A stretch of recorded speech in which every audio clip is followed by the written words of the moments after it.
प्रिय विद्यार्थियों, आज हम जलवायु विज्ञान में वायु राशियाँ, वाताग्र, उष्णकटिबंधीय चक्रवात, तड़ित झंझा और टोर्नेडो के बारे में जानकारी प्राप्त करेंगे। ये कैसे होते हैं, कहाँ होते हैं, वायु दबाव कैसा, इनके बारे में हम चर्चा करेंगे। सर्वप्रथम हम वायु राशियों का अध्ययन करते हैं। आओ देखते हैं ये वायु राशियाँ होती क्या हैं, एयर मासेस होती क्या हैं। वायु राशियाँ, एयर मासेस। जब वायु किसी समांगी क्षेत्र में पर्याप्त लंबे समय तक रहती है तो उस क्षेत्र के गुणों को धारण कर लेती है। ये समांग क्षेत्र विस्तृत महासागरीय सतह, विस्तृत मैदानी भाग हो सकता है। तापमान तथा आर्द्रता संबंधी विशिष्ट गुणों वाली ये वायु राशि कहलाती है। इसे यूं भी परिभाषित किया जा सकता है, वायु का वह बृहद भाग जिसमें तापमान व आर्द्रता संबंधित क्षैतिज विभिन्नताएं बहुत कम मिलती हैं। सिंपल अर्थों में एक वायु राशि अगर किसी ठंडे क्षेत्र में है तो वो ठंडे क्षेत्र के सारे गुणों को अपने अंदर आत्मसात कर लेगी, तो उसको ठंडी वायु राशि कहेंगे। अगर एक समुद्री क्षेत्र में, बहुत विशाल क्षेत्र में जो कि गर्म क्षेत्र है, वहाँ पर चारों तरफ से गर्म हवा होगी तो उसको वो धारण कर लेगी। जिस तरह का क्षेत्र होता है उसी तरह की वायु की प्रकृति हो जाती है, तो उसे वायु राशि कहते हैं। जैसे जिस संगति में बच्चे रहते हैं उसी संगति के वो हो जाते हैं, इसी तरह जिस एरिया में वायु होगी उसी के जो विशेषताएं उसको धारण कर लेगी, उसे वायु राशि कहते हैं। जैसे कि आपको पहले बताया है, जिस क्षेत्र में वायु होती है बहुत बड़े क्षेत्र में, उसके स्वभाव को वो ले लेती है। तो वायु राशियों को उनके उद्गम क्षेत्र के आधार पर वर्गीकृत किया जा सकता है। 5 उद्गम क्षेत्र हैं। नंबर 1 उष्ण व अपोष्ण कटिबंधीय महासागर, उष्ण कटिबंधीय उष्ण मरुस्थल, अक्षांशीय अपेक्षाकृत ठंडे महासागर, उच्च अक्षांशीय अति शीत बर्फ आच्छादित महाद्वीपीय क्षेत्र, स्थायी रूप से बर्फ आच्छादित महाद्वीपीय अंटार्कटिक और आर्कटिक क्षेत्र। यानी ये वो जगहें हैं जहाँ पर वायु उनके अनुरूप अपना स्वभाव बना लेती है। उदाहरण के लिए, अगर एक बहुत बड़ा क्षेत्र है और वहाँ पर गर्मी बहुत ज़्यादा होती है तो वहाँ पर उत्पन्न होने वाली हवा जो होगी वो शुष्क होगी और गर्म होगी। इसी तरह अंटार्कटिका में अगर कोई वायु बनती है तो वो ठंडी होगी और शुष्क होगी। इसी तरह इसको आधारों में बांटा गया है। प्रिय विद्यार्थियों, वायु राशियों को MT जैसे CT, MP ऐसे सिंबल्स में भी प्रदर्शित किया जाता है। जैसे MT, M का मतलब होता है मैरीटाइन, जो महासागरों के ऊपर होती है। तो उष्णकटिबंधीय महासागर जहाँ होते हैं, गर्म महासागर होते हैं, उसके लिए MT का सिंबल यूज़ किया जाता है।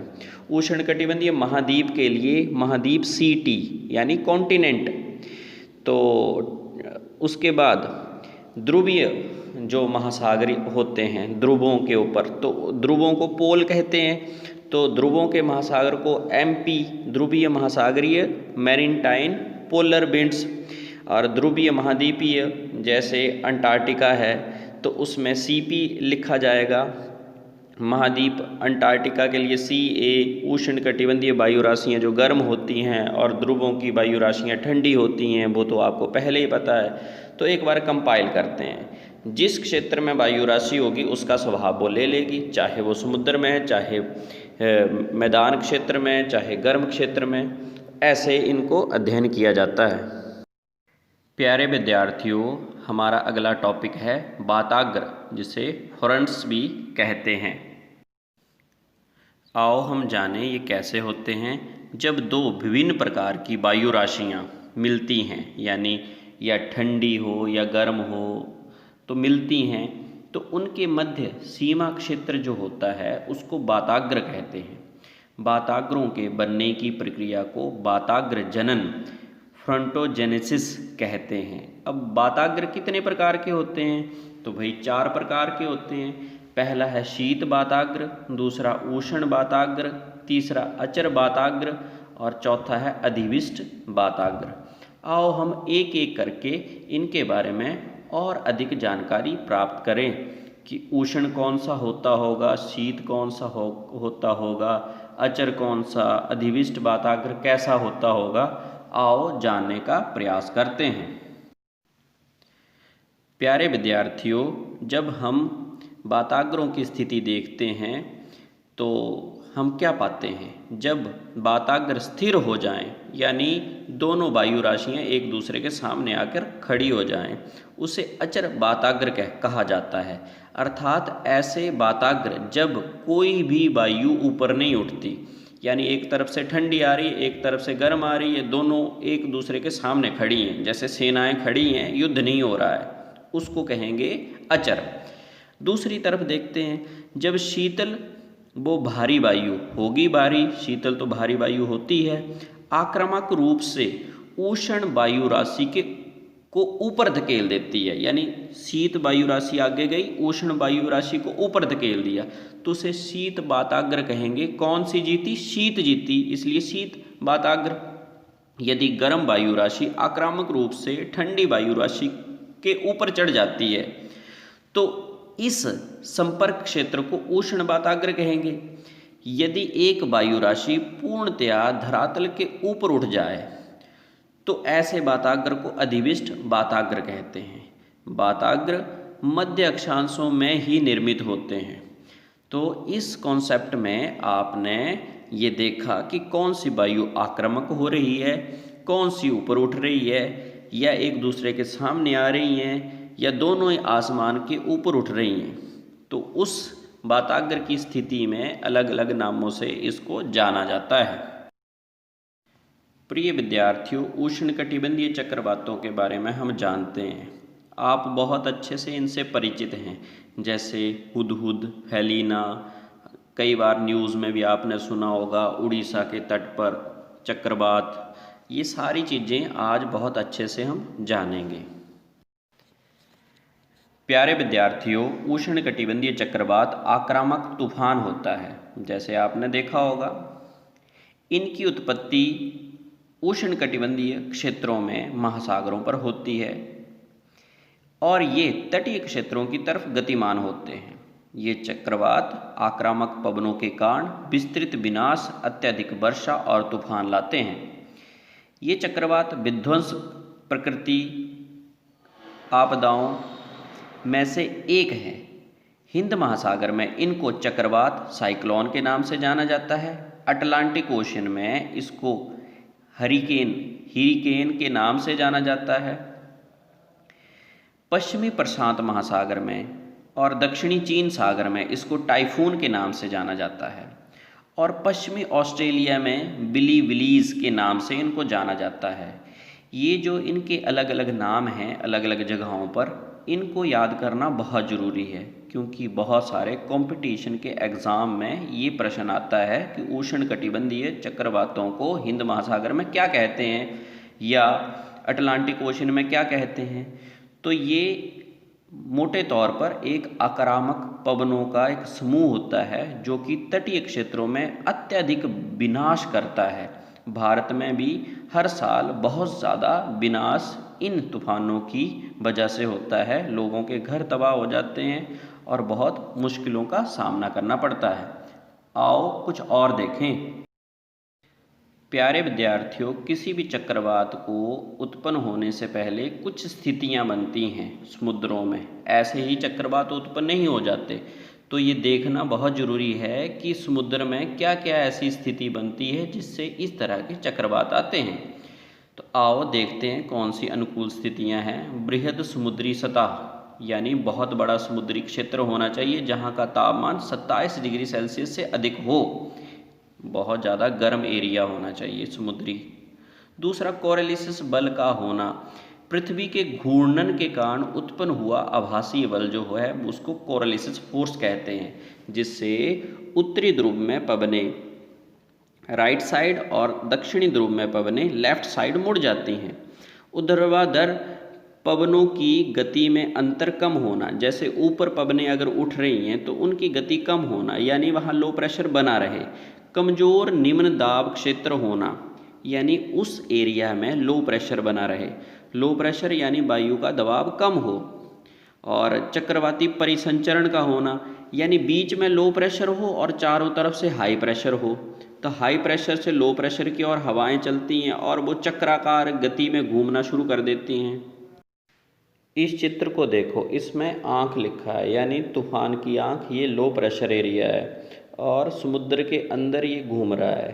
300-200 ये है किलोमीटर, इतने एरिया का डायमीटर है।